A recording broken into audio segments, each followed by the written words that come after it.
चलिए, good morning everyone. आज हमारा एक न्यू चैप्टर स्टार्ट होगा, that is chapter number 2, government company. कौन सी कंपनी? तो गवर्नमेंट कंपनी है क्या, इसकी क्या सिचुएशन है, वो सारी चीजें हम यहाँ पे डिस्कस करने वाले हैं। फर्स्ट ऑफ ऑल एक छोटा सा इसका कॉन्सेप्ट बताते हैं। इसको लेके बेटा हम एक सेक्शन पढ़ेंगे कंपनी जेट का, सेक्शन 455। छोटा सा चैप्टर है, ज्यादा बड़ा नहीं है, अभी आधे घंटे में खत्म हो जाएगा। इसका आप जरा कॉन्सेप्ट समझिएगा, कॉन्सेप्ट क्या है। सर मान लो एक कंपनी है। क्या है? एक कंपनी। अब ये कंपनी बनी है कंपनीज एक्ट 2013 के हिसाब से। हाँ। दो सिचुएशन है, ध्यान सुनना। या तो ये कंपनी है इनएक्टिव। क्या है जी? इनएक्टिव कंपनी क्या होती है अभी बताऊंगा थोड़ी देर में आपको। या फिर आपने ना कंपनी बना तो ली है बट अभी काम नहीं कर रहे हो। आपने कंपनी इनकॉर्पोरेट करी। क्या करी आपने? कंपनी इनकॉर्पोरेट करी, राइट, फॉर फ्यूचर पर्पस के लिए। मतलब फ्यूचर में कोई प्रोजेक्ट मिलने वाला था, इसलिए आपने एडवांस में क्या कर लिया, कंपनी का इनकॉर्पोरेशन करा लिया। फिलहाल कोई काम नहीं, फिलहाल कोई काम नहीं है। या फिर आप होल्ड कर रहे हो कोई एसेट्स। मान लो आपने ना एक आप for example you are real estate business में इंडल्ज हैं, और आपको अपनी जमीन मिल रही थी, बट उस समय आपके पास कोई कंपनी वगैरह नहीं थी। तो आपने इमरजेंसी बेसिस पे उस पर्टिकुलर, आपके पास फंड्स नहीं है अभी फॉर एग्जांपल, या फिर फंड्स हैं तो उतना नहीं है जिसके लिए आप उस पर प्रॉपर बिल्डिंग डेवलप कर सको। आपने कहा ठीक है, एक काम करते हैं, कंपनी बनाते हैं, कंपनी नाम पे क्या परचेज कर लेते हैं, लैंड परचेज कर लेते हैं फॉर फ्यूचर पर्पज, जब हम बिजनेस में शुरू करेंगे। अभी बिजनेस शुरू नहीं हुआ है, हमने लैंड परचेज कर लिया, एसेट्स होल्ड कर लिए, किसके नाम पे? कंपनी। बोलो। या फिर आप होल्ड कर रहे हो intellectual property right, IPR. IPR hold कर रहे हो मतलब कोई कॉपीराइट होल्ड करा हुआ आपने, कोई टीएम होल्ड करा आपने, या फिर कोई पेटेंट होल्ड करा आपने। ठीक है, किसके नाम पे? कंपनी के नाम पे। बोलो जी। और यहाँ पे आपकी कोई सिग्निफिकेंट अकाउंटिंग ट्रांजैक्शन नहीं हो रही है। कहते हैं no any, sorry, no any significant accounting transaction. आपकी कोई भी यहाँ पे सिग्निफिकेंट अकाउंटिंग ट्रांजैक्शन नहीं हो रही है। और एक क्या हुआ? Inactive company. कौन सी कंपनी? अब सर यहाँ पे ना कई लोग क्या करते हैं, इन दोनों को एक साथ ही डिस्कस कर लेते हैं, गवर्नमेंट कंपनी के रिगार्डिंग इनएक्टिव को भी और उसको भी, दोनों अलग है भाई। ये वाली कंपनी अलग है और ये वाली कंपनी अलग है। ये कंपनी इनएक्टिव नहीं है, पहले बता दो। ठीक है। तो इनएक्टिव कंपनी का मतलब क्या होता है सर? इनएक्टिव कंपनी का मतलब होता है कि ऐसी कंपनी बेटा जिसका बिजनेस अभी कैरी ही नहीं हुआ है। नॉट कैरी बिजनेस या ऑपरेशन। ठीक है, मतलब आपका काम ही अभी शुरू नहीं हुआ है। ठीक है, बोलो। हाँ जी। और दूसरा, सर ना ही कंपनी का कोई सिग्निफिकेंट अकाउंटिंग ट्रांजैक्शन हुआ है ड्यूरिंग द फाइनेंशियल ईयर। ठीक है, नॉट एनी सिग्निफिकेंट। अभी सिग्निफिकेंट अकाउंटिंग ट्रांजैक्शन क्या है ये भी हम पढ़ेंगे अभी। सिग्निफिकेंट अकाउंटिंग ट्रांजैक्शन आपने नहीं किया हुआ है। बोलो जी। हाँ। देन उसके बाद एक और सिचुएशन है कि आपने ना फाइल नहीं किया है, not file annual return and financial statement with ROC. ठीक है, एनुअल रिटर्न मतलब आपको फाइल करना होता है फॉर्म एमजीटी 7 7A, वो आपने फाइल नहीं किया हुआ है। और दूसरा आपने एक फॉर्म होता है AOC 4, ये आपने फाइल नहीं किया है पिछले 2 सालों से। कितने सालों से? लास्ट 2 फाइनेंशियल ईयर, फिर पिछले 2 फाइनेंशियल ईयर से आपने फाइल नहीं किया, तो आप कौन सी कंपनी कहलाओगे? Inactive company. गवर्नमेंट तो बोला ही नहीं अभी मैंने। तो बेटा यहाँ पर मैंने कंपनी स्पेसिफाई कर दिया, पहले कौन सी कंपनी है? Inactive company. I hope so आपको समझ में आ गया इनएक्टिव कंपनी कौन सी है। दूसरा हमने ये स्पेसिफाई कर दिया, वो कंपनी जो फ्यूचर प्रोजेक्ट के लिए बनी है, जिसने एसेट होल्ड करी है, जिसने आईपीआर होल्ड करा है, और इसका कोई सिग्निफिकेंट अकाउंटिंग ट्रांजैक्शन नहीं हुआ है। तो ऐसी कंपनीज को या तो मैं इनएक्टिव कंपनी बोलूंगा, या S company which is specified. ठीक है। तो ये कंपनी बेटा अप्लाई कर सकती है टू ऑब्टेन डोरमेंट स्टेटस। क्या अप्लाई कर सकती है? यार सुनो, प्रॉब्लम क्या है ना, देखो, मान लो गवर्नमेंट का स्टेटस नहीं लेते हो, तो तुम्हारे नॉन कंप्लायंस तो बढ़ ही रहे हैं, या फिर कंप्लायंस तो बढ़ ही रहे हैं। भाई पेमेंट करना ही पड़ेगा आपको, है ना? यार ट्रांजेक्शन कुछ हो नहीं रही है, कंपनी चल नहीं रही है, बिजनेस चल नहीं रहा है, और लीगल जो कंप्लायंस है सर पे बैठे हुए हैं, है ना? तो कंपनीज एक्ट ने आपको एक रास्ता दिया है कि आप सेक्शन 455 में ऐसी कंपनीज को जहां पर आपको लग रहा है कि अभी तो नहीं चल रहा है बिजनेस, फ्यूचर में चलेगा, वे काम करते हैं, इस कंपनी को एक गवर्नमेंट स्टेटस में डाल देते हैं। मतलब ऐसी कंपनी जो स्लीपिंग कंपनी है, जिसके ऊपर कंपनीज एक्ट 2013 के बहुत सारे प्रोविजन अप्लाई ही नहीं होंगे। फिर एक बार आपने डोरमेंट कंपनी का स्टेटस ले लिया, फिर आपको लीगल कंप्लायंस से रिलैक्सेशन मिल जाएगी। हाँ, कुछ मिनिमम कंप्लायंस है जो करने पड़ते हैं, वो तो आपको करने पड़ेंगे, वो बताएंगे इसी पर्टिकुलर सेक्शन में। Are you getting my point? बोलो। अच्छा, याद रखना, स्ट्राइकिंग ऑफ अलग है, गवर्नमेंट कंपनी अलग है। ठीक है, स्ट्राइकिंग ऑफ मतलब कंपनी ही बंद कर रहे हो, गवर्नमेंट में कंपनी बंद नहीं कर रहे हो, कंपनी को आप एक स्लीपिंग मोड में ले जा रहे हो कि फ्यूचर में उसको वापस एक्टिव कर सकते हैं। समझ में आ रही बात? तो बस यही चीजें पढ़ने वाले हैं सेक्शन 455 में कि क्या प्रोसीजर है डोरमेंट स्टेटस ऑब्टेन करने का। लिखो इसको।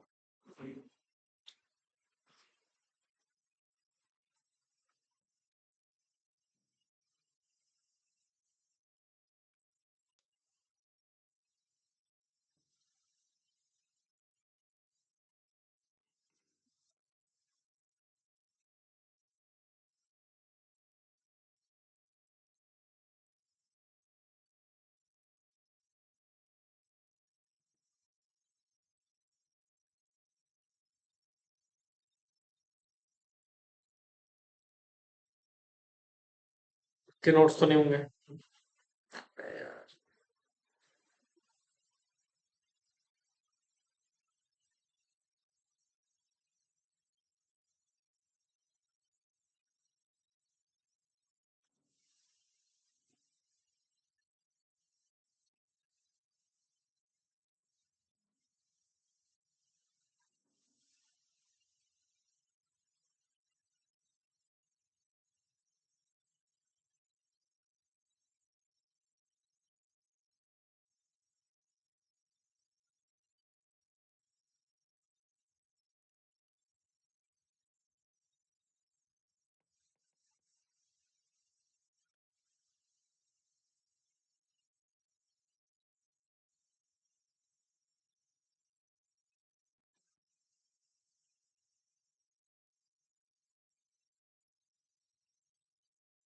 आज क्या है, वेंसडे?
धन।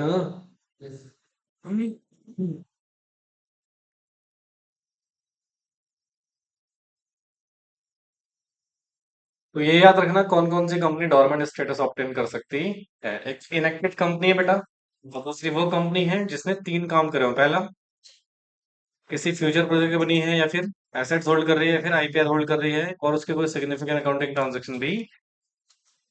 तो ऐसी कंपनियां ऑब्टेन कर सकती है क्यों? Government status. डन।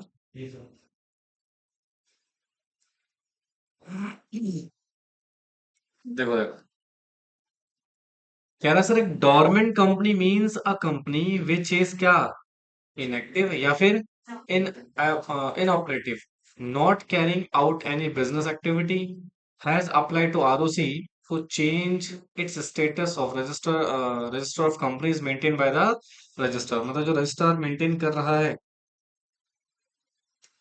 ठीक है, जो रजिस्टर अभी देख रहा है, ठीक है, तो क्या कह रहा हूँ, जो रजिस्टर मेंटेन करा किसने, आरओसी ने, उस रजिस्टर में आपका एक्टिव से क्या बन जाएगा स्टेटस, गवर्नमेंट बन जाएगा। एक्चुअली वो सडनली किसी का ना मैसेज आ गया, तो फोन पे पढ़ दिया, ठीक है। आगे देखो, अ कंपनी में बिकम क्या बेटा, government company immediately after its registration और after a few year of the incorporation, मतलब आज रजिस्ट्रेशन कराया, उसके तुरंत बाद आप क्या अप्लाई कर सकते हो बेटा, गवर्नमेंट स्टेटस भी अप्लाई कर सकते हो। फिर कहते हैं there are many reasons as to why company may change its status active from, the major reason is change is it to be give company a liberty to start a business activity after a few years rather than incorporating new company at the time, ठीक है। thus providing cost and time advantage a company may choose क्या बेटा, temporary shutdown of its operation due to adverse market condition and decision to commence क्या बेटा, its operation at future date। तो in all such cases company may take application to ROC to change the status to active to dormant, समझे। Basically dormant company क्या है बेटा, एक inactive company है। अब सुनना ध्यान से, यहाँ पर एक सिचुएशन है, क्या लिखा हुआ है, सेक्शन 455, कौन सा सेक्शन है बेटा, 455 of companies act 2013 read with क्या, company miscellaneous rule 2014 stipulated the provision permitting the dormant company where a company is formed and registered under this act for future project या फिर hold assets या फिर intellectual right without having significant accounting transaction। ये पढ़ा था अभी आपने, बहुत सिंपल सी बात है सर, एक कंपनी जो फ्यूचर प्रोजेक्ट के लिए बनी है, या फिर जिसने एसेट्स होल्ड किया हुआ है, या फिर जिसने आईपीआर होल्ड्स करे हुए हैं, राइट, और उसका कोई भी सिग्निफिकेंट अकाउंटिंग ट्रांजैक्शन, तो सच कंपनी, अब देखो ये कंपनी या फिर दूसरे क्या लिखा हुआ है, inactive company may make an application to ROC in such a manner as may be prescribed for obtaining the status of domain company का। और डोमेन कंपनी में आइदर पब्लिक हो सकती है या फिर प्राइवेट हो सकती है या फिर ओपीसी हो सकती है, समझे, बोलो। हाँ, तो सच कंपनी तो पढ़ा पढ़ा चुका था आपको। इनफैक्ट हम ये भी पढ़ चुके हैं, इनएक्टिव कंपनी पहले क्या लिखा हुआ है, जिसका बिजनेस कैरी नहीं हुआ है, ऑपरेशन कैरी नहीं हो रहा है। दूसरा, जिसकी कोई सिग्निफिकेंट अकाउंटिंग ट्रांजैक्शंस नहीं है पिछले 2 सालों से, जिसने एनुअल रिटर्न या फिर फाइनेंशियल स्टेटमेंट फाइल नहीं करा है पिछले 2 सालों से, तो ऐसी कंपनी क्या कहलाएगी, इनएक्टिव कंपनी। समझ में आया। तो यहाँ पे तीन मेजर कंडीशन है बेटा, पहला क्या, बिजनेस कैरी नहीं होगा, ऑपरेशन कैरी नहीं होगा। दूसरा, अकाउंटिंग ट्रांजैक्शंस नहीं हो रखी है पिछले 2 सालों से, और फाइनेंशियल स्टेटमेंट या एनुअल रिटर्न फाइल नहीं है पिछले, राइट। अब प्रश्न आता, सर एक बात बताइए, ये अकाउंटिंग ट्रांजैक्शन नहीं होने का मतलब क्या, what do you mean by transaction, payment. अब मान लो तुमने आरओसी को पेमेंट करा था, फॉर्म फिल करा था, तो ट्रांजैक्शन तो होगी ना। आपने ऑडिटर को पेमेंट करी थी, ट्रांजैक्शन तो होगी ना, बोलो। तो यही समझेंगे सर सिग्निफिकेंट अकाउंटिंग ट्रांजैक्शन में क्या आएगा और क्या नहीं आएगा, समझे। इधर देखो, डेफिनेशन क्या लिखा हुआ है, सिग्निफिकेंट अकाउंटिंग ट्रांजैक्शंस का मतलब है एक ऐसी ट्रांजैक्शन मेड बाय कंपनी, मतलब कंपनी ने एक ट्रांजैक्शन किया है जी, उसको हम क्या बोलेंगे, सिग्निफिकेंट अकाउंटिंग ट्रांजैक्शन, अगर उसमें ये तीनों को छोड़ देंगे, चार, सॉरी, चार केसेस है जिनको हम क्या करेंगे बेटा, सिग्निफिकेंट अकाउंटिंग ट्रांजैक्शन नहीं मानेंगे जी। पहला, अगर आपने पेमेंट करी है क्या, फीस, किसको, आरओसी को, तो अभी मैंने आपको बोला ना, आरओसी को जो फीस पे करी है वो सिग्निफिकेंट अकाउंटिंग ट्रांजैक्शन में नहीं आएगा, ठीक है। ओके, दूसरा, payment made by company to fulfil the requirement of act and law, भैया लॉ मुझे फुलफिल करना था, मान लो एनुअल रिटर्न फाइल करनी थी, या कुछ भी ऐसा करना था काम, ठीक है, उसके लिए मैं क्या कर रहा हूँ, किसी को पेमेंट करूँ, किसको पेमेंट करूंगा, सीएस को, राइट। तो कंपनी सेक्रेटरी जो पेमेंट करनी पड़ रही है बेटा, फिर लीगल रिक्वायरमेंट को, फिर भाई बिजनेस थोड़ी कर रहा हूँ मैं, अगर मैं सीएस को पेमेंट कर रहा हूँ तो सीएस को बिजनेस के लिए पेमेंट नहीं कर रहा, सीएस मुझे कोई बिजनेस सर्विस थोड़ी दे रहा है, सीएस मेरा क्लाइंट थोड़ी है। सीएस क्या कर रहा है बेटा, मेरे कंपनी के कॉम्प्लायंसेस देख रहा है, समझे। उसके लिए जो उसको पेमेंट करी जा रही है वो क्या नहीं है बेटा, सिग्निफिकेंट अकाउंटिंग ट्रांजैक्शन नहीं है। या फिर आपने अलॉटमेंट ऑफ शेयर्स करा to fulfil requirement of this act, suppose आपकी कंपनी बनी, बनी ना, कंपनी बनने के बाद आपने आर्टिकल्स ऑफ एसोसिएशन में, सॉरी मेमोरेंडम में तो सब्सक्राइबर्स लिखे, पब्लिक कंपनी में कितने सब्सक्राइबर होते हैं मिनिमम? 7। प्राइवेट में 2। ओपीसी में 1। भैया कंपनी बनने के बाद इनको शेयर्स इशू करे तो जो सॉरी जो शेयर्स दिए हुए थे सब्सक्राइबर के टाइम में उसके अलॉटमेंट तो करोगे ना। तो जो उसके अलॉटमेंट करोगे वो आप अपने मर्जी से कर रहे हैं, लॉ के रिक्वायरमेंट के हिसाब से कर रहे हैं। हाँ जी, तो उसको भी हम अकाउंटिंग ट्रांजैक्शन में कंसिडर नहीं करेंगे। या फिर आपने पेमेंट कर रहे हो मेंटेनेंस ऑफ किसको बेटा? ऑफिस या फिर रिकॉर्ड। जैसे मान लो मेरा ऑफिस का रेंट जा रहा है, मेरा ऑफिस का क्या जा रहा है? रेंट। या फिर मैं बेटा रिकॉर्ड्स मेंटेन करवा रहा हूँ अपने अकाउंटेंट से। किससे? अकाउंटेंट से। वो टैली वगैरह मेंटेन कर रहा है, जो भी कर रहा है मतलब, ठीक है। या मेरे जो भी रिकॉर्ड्स है इलेक्ट्रॉनिक फॉर्म में, वो सारे रिकॉर्ड मेंटेन करने के लिए मुझे क्या करने पड़ रहा है? पेमेंट। या फिर मैंने क्लाउड स्टोरेज ले रखा है, क्लाउड स्टोरेज में पेमेंट करनी पड़ेगी ना। तो वो भी आपका सिग्निफिकेंट अकाउंटिंग ट्रांजैक्शन में नहीं आएगा। कितनी चीजें? 4। आरओसी की फीस, लीगल रिक्वायरमेंट के लिए फीस दे रहे हो, अलॉटमेंट ऑफ शेयर्स करो एज पर लॉ, नया इशू लेके नहीं आ रहे हो आप। जो आपके ऊपर रेगुलेशन थी लगी हुई तो वो आप फुलफिल कर रहे हो। या फिर आप मेंटेन कर रहे हो क्या बेटा? रिकॉर्ड एंड ऑफिस को, उसके लिए पेमेंट करनी पड़ रही है। तो ये ट्रांजैक्शन बेटा आपके सिग्निफिकेंट अकाउंटिंग ट्रांजैक्शन में है। आप देखो क्या लिखा है। All the transaction apart from above जो मेंशन है उसको छोड़ के विल कंसिडर क्या? Significant accounting transaction if company has made only above mention transaction in last 2 financial year, then company fall हो जाएगी इस पर्टिकुलर कैटेगरी में। और हम आपको क्या बोलेंगे बेटा? इनएक्टिव का। क्या बोलेंगे? नहीं आएगा।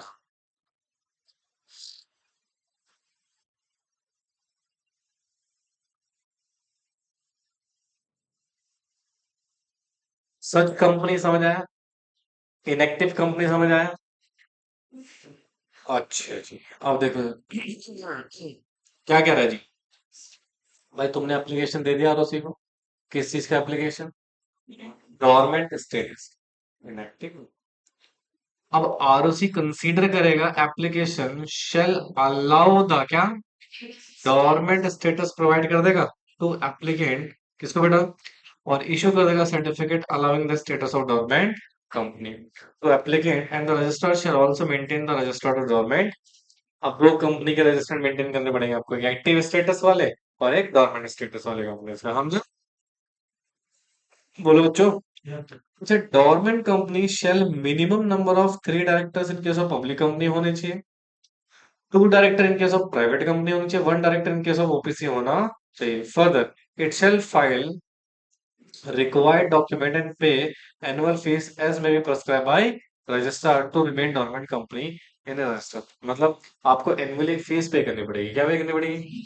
कि आपको डोरमेंट स्टेटस जब तक रहना है तब तक आपको क्या देना पड़ेगा बेटा? एनुअल फीस पे करनी पड़ेगी। तो वो आपको पे करना पड़ेगा, ठीक है। तो डोरमेंट कंपनी में बिकम क्या बेटा? एक्टिव कंपनी और application made in this behalf accompanied by the requirement of legal fees वगैरह जो भी आप पे करोगे वो। सर बिजनेस शुरू होने वाला है। बिजनेस क्या होने वाला है? ट्रांजेक्शन होंगी। अब मुझे डोरमेंट को क्या बनाना है? एक्टिव। क्या बनाना है? एक्टिव। तो वापस से क्या करोगे? एप्लीकेशन फाइल करोगे। किसको? ठीक है। अब देखो कंपनी में क्या लिखा हुआ है? Is it status for dormant for कितने साल के लिए? 5 year once it has obtain the dormant status. मतलब 5 साल की वैलिडिटी रहेगी। कितने साल की बेटा? एक बार आपने स्टेटस ऑब्टेन कर लिया, 5 साल तक वैलिडली आप क्या रहोगे बेटा? डोरमेंट रहोगे। आपने रजिस्टर में क्या कर सकता है बेटा? कंपनी का नाम ही स्ट्राइक ऑफ कर सकता है from the registered if such company fail to comply with the requirement of section 450। एक बार बताना, 5 साल तक का ऐसा बिजनेस है जो शुरू नहीं हो पा रहा है। हमने आपको कितना टाइम दिया है? 5 साल। राइट। तो भाई तुम ऐसा कौन सा फ्यूचर एसेट होल्ड करके बैठे हो? ऐसा कौन सा आईपीआर होल्ड करके बैठे हो? क्या 50 साल बाद बिजनेस करोगे? है? एक पर्टिकुलर टाइम फिक्स होना चाहिए ना। यस, तो डोरमेंट का स्टेटस मैक्सिमम कितने साल के लिए मिल सकता है? 5 साल। लाइफ टाइम या फिर वंस अप्लाइड। समझ में आया? जिस मान लो मैंने पहले अप्लाई किया, मैं डोरमेंट स्टेटस में चला गया, कितने साल के लिए मिल गया? मैंने 3 साल के अंदर अंदर ही क्या करा लिया? एक्टिव करा। फिर मुझे लगा यार 5 साल बाद बिजनेस फिर से लॉस में चला गया है, फिर से प्रॉब्लम्स हो रही है, नहीं हो पा रहा है काम, फिर से मैंने ऑप्टेन क्या कर लिया? गवर्नमेंट स्टेटस, ठीक है। अब फिर मुझे 2 साल मिलेगा, 5 साल मिलेगा? 5 साल में अप्लाई के बाद आपको 5 ईयर तक का गवर्नमेंट स्टेटस मिलेगा, ठीक है। Are you getting my point? आ रहा है? समझ नहीं आ रहा है? यहाँ तो कोई दिक्कत कोई परेशानी? हाँ जी, एनुअल फीस देनी पड़ेगी आपको। 5 साल के बाद अगर आपने एक्टिव स्टेटस नहीं लिया तो आरुषि सुमो मोटो आपकी कंपनी को क्या कर देगा? बंद कर देगा। जिस स्टाफ करोगे क्या करोगे, काम करेंगे, है ना, खत्म करोगे। तो भी कर देगा of course. Advantage of dormant company under companies act 2013, क्या एडवांटेज है इसका? क्या अपना इसको देखोगे? गवर्नमेंट कंपनी ऑफर क्या बेटा? Number of advantage to promoter in some cases. पहला, इट हेल्प क्या लिखा? The domain name and hence a company may founded prepare a future undertaking. So अभी आपने जियो का केस देखा होगा। जियो का डोरमेन जो डोमेन नेम था ना, किसी दुबई के व्यक्ति के पास था। जो वेबसाइट मिलता है ना, वो डोमेन www डॉट समथिंग कुछ पता, उसने ऑलरेडी अपने कर रखा होगा पहले जियो के नाम से। तो क्या रिलायंस को चाहिए? क्लोज चाहिए। वो व्यक्ति आपको डोमेन क्यों देगा? तो उसके नाम पे रजिस्टर्ड है। चाहिए तो फिर क्या पे करोगे? अब जो 6,000 का था उसके लिए 6 लाख रुपए पे करने पड़ेंगे, क्योंकि आपकी तो मजबूरी है लेना। तो इसलिए सम टाइम क्या होता है कि मुझे अपने नाम को प्रिजर्व करने के लिए, कि मुझे लग रहा है अभी तो मैं काम कंपनी का नाम शुरू नहीं कर रहा हूँ, ये काम करता हूँ, इस पे क्या ले लेता हूँ, कंपनी रजिस्टर करा लेता हूँ, ताकि कोई दूसरा व्यक्ति इस पे कंपनी रजिस्टर्ड ना करा पाए। बड़ा नाम का बड़ा लफड़ा भाई साहब। जैसे तुम्हारा नाम फॉर एग्जाम्पल कुछ भी है, बट जैसे मान लो वैभव है। अब तुम चाहते हो वैभव प्राइवेट लिमिटेड बनाना, और ऑलरेडी मार्केट में एक वैभव नाम से कंपनी बनी हुई है, तुम कंपनी बना नहीं सकते हो। ठीक है ना? तो इसलिए पीपल्स क्या करते हैं, अपने नाम को रिजर्व कराने के लिए कंपनी ही क्या कर लेते हैं, बना देते हैं। ठीक है। गवर्नमेंट कंपनी ऑफर करती है excel advantage to the promoter to hold क्या बेटा?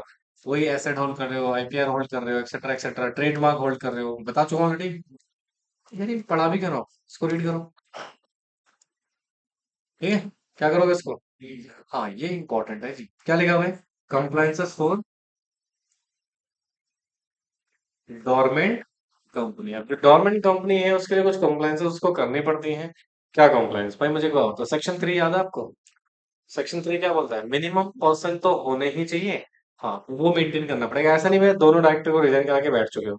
अगर दो डायरेक्टर हैं प्राइवेट कंपनी में, दोनों होने चाहिए। देखो पहला पॉइंट ये लिखा हुआ है, company need to minimum number of director की रिक्वायरमेंट्स को फुलफिल करनी पड़ेगी। पब्लिक कंपनी है तो, प्राइवेट है तो, ओपीसी है तो, समझे?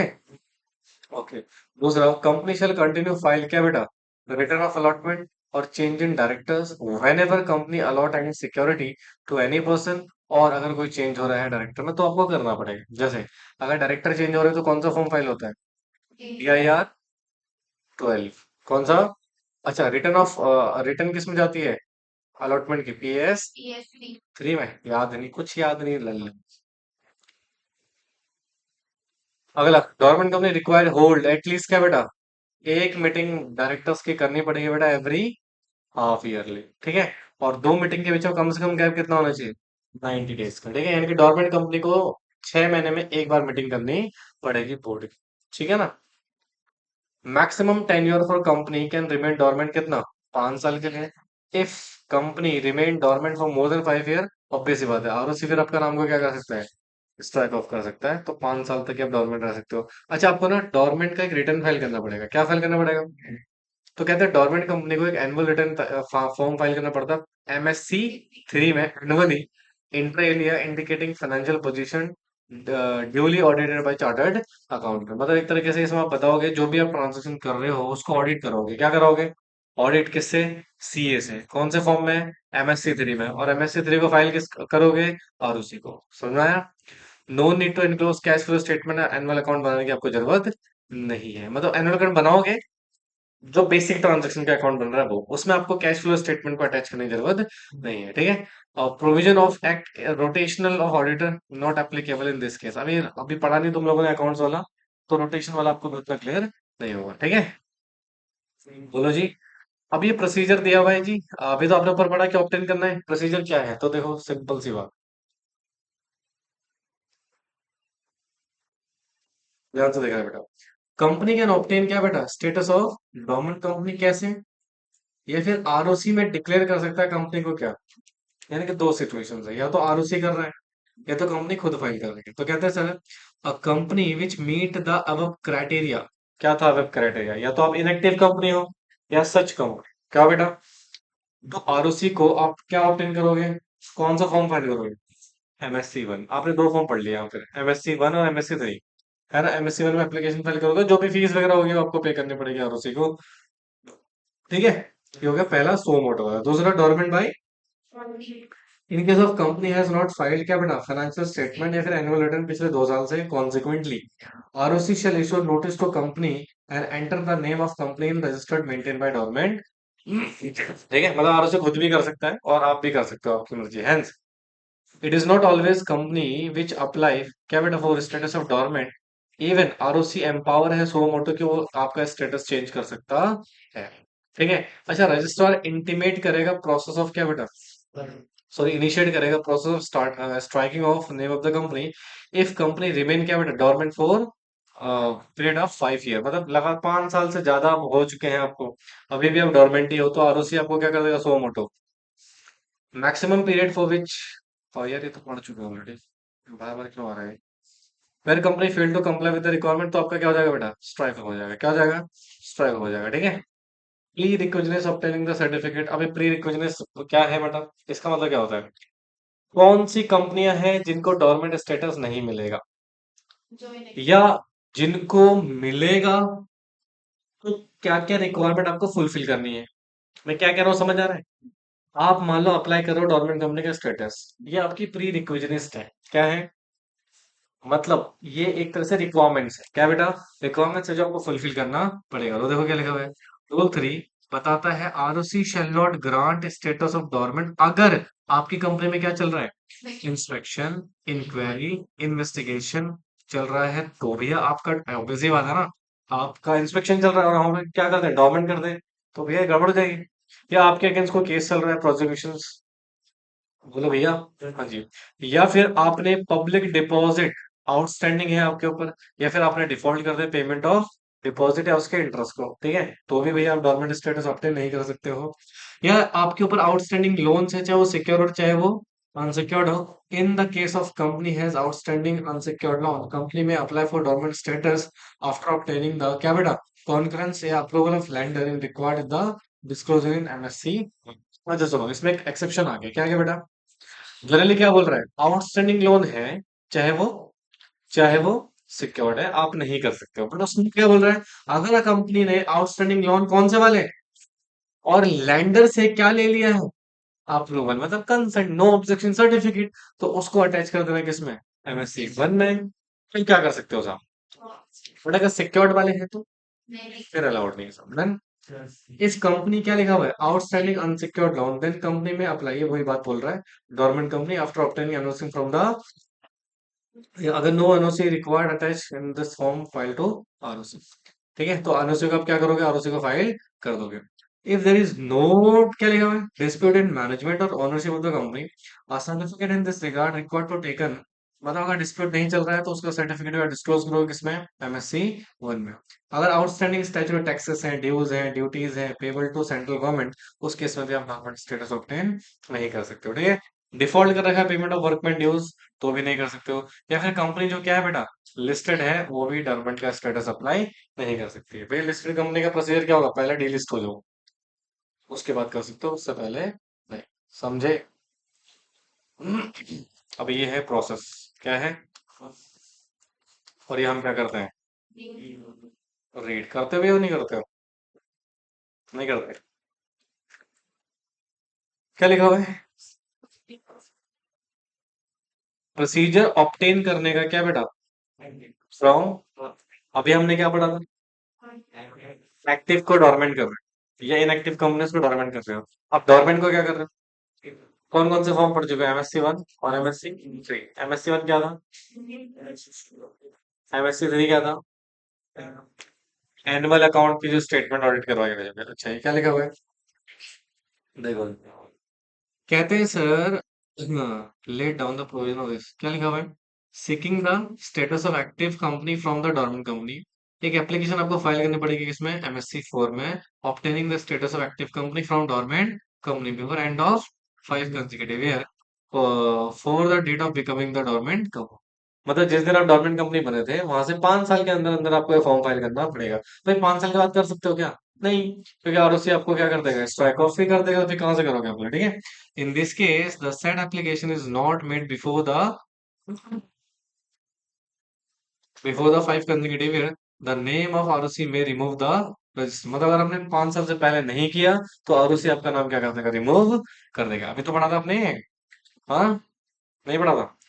Moreover, if any company has contravened the condition mentioned in ground of application obtaining the dormant company status, the director should within 7 days from the contravention file an application of obtaining the status of active। मतलब अगर आपने compliances नहीं किए हैं, जब आप dormant company का status obtain कर रहे थे, तो आपने क्या नहीं करा बेटा, कॉम्प्लायंस नहीं किए, तो उस केस में आपके कंपनी के डायरेक्टर बेटा अप्लाई करेंगे, एप्लीकेशन करेंगे कि आप हमें क्या कर दो, एक्टिव कंपनी का स्टेटस प्रोवाइड कर दो। रजिस्ट्रार एक्शन लेगा, रिमूव कर देगा company from the list of dormant company. And if it is observe that the company contravene करती है condition of granting the dormant company status after carrying out the inquiry and notice देने के बाद, right, तो उस particular situation में action लेगा, ठीक है। Government company shall follow the below procedure of training का, ये ऑलरेडी मैं आपको बता चुका हूँ ऑलरेडी, डन, खत्म हो गया बेटा चैप्टर, है क्या, हो गया खत्म।